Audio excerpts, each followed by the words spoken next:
Hello বন্ধুরা, তো আমার এই পাখিটা আজকে বাইরে বেরিয়ে গেছে। তো এখনো খুব চেঁচাচি করে আমি ভিতরে ভরে দেবো। এই যে একটা গেট খুললাম,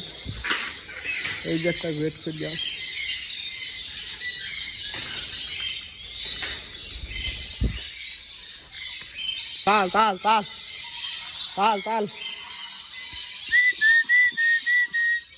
তাল তাল তাল তাল তাল তাল তাল এই যে বাইরে বেরিয়ে আছে। কি একটা জ্বালা এসব। কতক্ষণ বেড়াই হ্যাঁ, কতক্ষণ বেড়াই, অনেকক্ষণ বেড়া হয়ে গেল। এখন ঘরের ভিতরে ঢুকো। ওই যে এখানে একটা আছে, এই যে একটা ভিতরে, এই যে সব কটা চলে এসেছে এখন।